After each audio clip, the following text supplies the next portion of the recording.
Come back ASM Zone. ඉතින් යාළුවනේ කොහොමද ඔයාලට? අදත් වීඩියෝ එකක් අරන් ආවා ඔයාලගේ දැනුමට යමක්. අද මම කතා කරන්න යන්නේ ගැඹුරු මුහුද ගැන. ඒකට හේතුව තමයි ඔයාලා දැකලා ඇති දැන් ළඟදී ඉඳලා ගොඩක් නිවුස් ආවා ගැඹුරු මුහුදේ ජීවත් වෙන සත්තු මැරිලා ගොඩ ගහලා තිබ්බා. ඒකට ගොඩක් අය ගොඩක් දේවල් කිව්වට අද මම කතා කරන්නේ එහෙම වෙන්න හේතුව එහෙනම් අපි යමු අපේ වීඩියෝ එකට. හෝ පොඩ්ඩක් ඉන්න.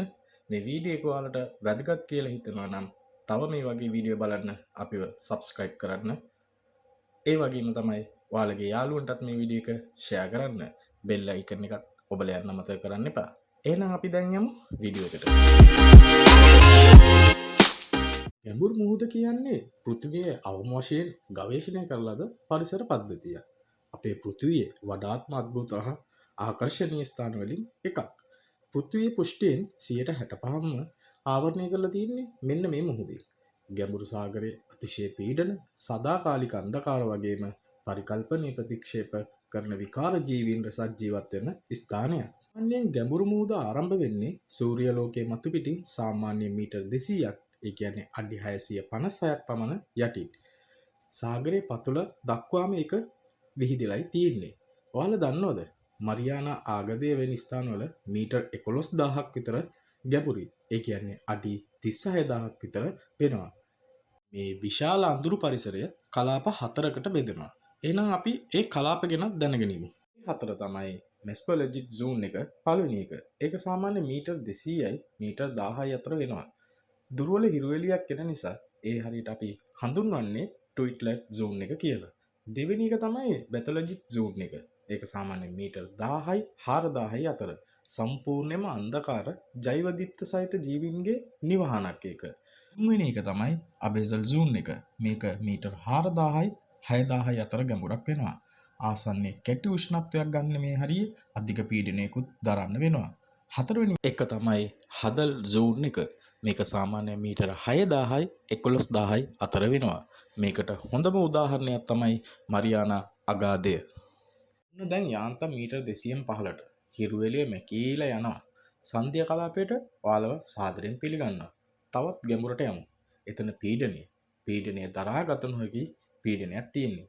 මීටර් 4000ක් පමණ යන විට ඔයාලා දන්නවද? එය හරියට අලියෙකු ඔයාගේ නියමත තිබ්බම කොහොමද? ඒ වගේ පීඩනයක් තමයි එතන තියෙන්නේ. හැබැයි සැබේ රාක්ෂයන් ඊටත් වඩා ගැඹුරේ තමයි ජීවත් වෙන්නේ. මේ ඔයාලා ওই වීඩියෝ වල දැකපු ඒ සත්තු ජීවත් වෙන ප්‍රදේශය තමයි අබේසල් සෝන් එක. සාමාන්‍ය ඇන්ජල් ෆිෂ් වගේ ගොඩක් සත්තු ජීවත් වෙන්නේ මෙන්න මේ හරියේ. ඔයාලා දන්නවද? සාමාන්‍යයෙන් සබ්මරින් එකකට වුණත් මුහුදේ පතුලටම යන්න පුළුවන් සාමාන්‍ය මීටර් 6000යි 8000යි අතර තමයි. ඉතින් යන සබ්මරින් එකේ පොඩි හරි වැරදීමක් සිදු වුණොත් සාමාන්‍ය සෝඩ කෑන් එකක් පුපුරලා යනවා වගේ සබ්මරින් එකම පුපුරලා යන්න පුළුවන්. ඒකට හොඳම උදාහරණයක් තමයි ඔයාලා හැමෝම දකින්න ඇති වීඩියෝ එකක් ටයිටේනියම් සබ්මරින් එකට මොකද්ද වුනේ කියලා. යාළුවනේ ගැඹුරු මුහුදේ අනාන්තික තත්ත්වයේ යටතේ ජීවත් වීමට අනුවර්තනය වූ වඩාත් පිටසක්වල පෙනුමක් ඇති ජීවීන් කීපය දෙනෙක් ගැන අපි දැන් දැනගමු. ඒකට හොඳම උදාහරණයක් තමයි මේ යෝධ දෙල්ලන්, ඒන්ජල් ෆිෂ්, ඩම්බෝ ඔක්ටෝපස්, සෝම්බි වෝම්ස් වගේ මේ සත්තු. මේ යෝධ දෙල්ලන් ගැන දැනගන්නවා නම් ඒ යෝධ දෙල්ලන් සාමාන්‍ය මීටර් 13ක්, ඒ කියන්නේ අඩි 43ක් වගේ දිග දක්වා වර්ධනයක් වෙනවා. ඒන්ජල් ෆිෂ් ගැහණු සත්තු අඳුරේ ගොදුරු හොයාගන්න මෙන්න මේ වගේ ඉස්සරහින් ලයිට් එළියක් භාවිතා කරලා තමයි ඒ ලයිට් එළියට එන සත්තු ගොඳුරක් බවට පත් කරගන්නේ. ඩම්බෝ ඔක්ටෝපස්. ඒ කන්වැනි වරල් සඳහා නම් කරලා තියෙනවා. එය ඉතා අලංකාරයි. අගාධය හරහා නිතරම ගමන් කරනයි කියලා තමයි මේක හඳුන්වලා තියෙන්නේ. අනිත් එක තමයි සෝම්බි වෝම්ස්. මෙය සාමාන්‍යයෙන් තල්මසුන්ගේ මලකුණු වල තමයි වර්ධනය වෙන්නේ. තල්මසුන්ගේ අස්ථි වලට යම් දීරයක් කරලා ඒවා දිරන්න තියලා මේ සත්තු ආහාරයට ගන්නවා. ලෝකේ තාක්ෂණය කොච්චර දියුණු වුණත් සාගරයේ 180කට වඩා සිතියම් ගත කරලා නැහැ. මේත කාලෙදී පොඩි දේවල් හොයාගලා තියෙනවා. ඒක තමයි ජලයේ තාප, ඒ වගේම ජලය යට තියෙන දිය යට විල් ගංගා, ඒ වගේ දිලිසෙන කොරල් පරවල් ගොඩක් දේවල් හම්බ වෙලා තියෙනවා. ඇයි අපි මේ ගැඹුරු මුහුදේ ගවේෂණය කරන්නේ? ගැඹුරු මුහුදේ සාගරය අවබෝධ කරගන්නේ ඒකට ඉතා වැදගත් වෙන්නේ වෛද්‍ය ජයග්‍රහණයට.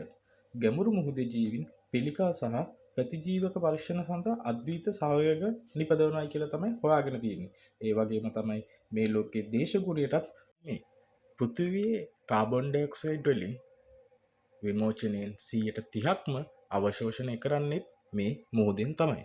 මේ පෘථිවියේ ජීවමානයට මේ ගැඹුරු මුහුදෙන් ගොඩක් දේවල් කරලයි තියෙන්නේ. නමුත් ඒවා ගැන තේරුම් ගන්නටත් කලින් අපි මේ දේ විනාශ කරන්නයි යන්නේ. ඒකට හොඳම උදාහරණයක් තමයි පතල් කැණීම්, ප්ලාස්ටික් වගේ දූෂණ, ඒ වගේම තමයි ඔයිල් රිග් වගේ දේවල් හදන එක.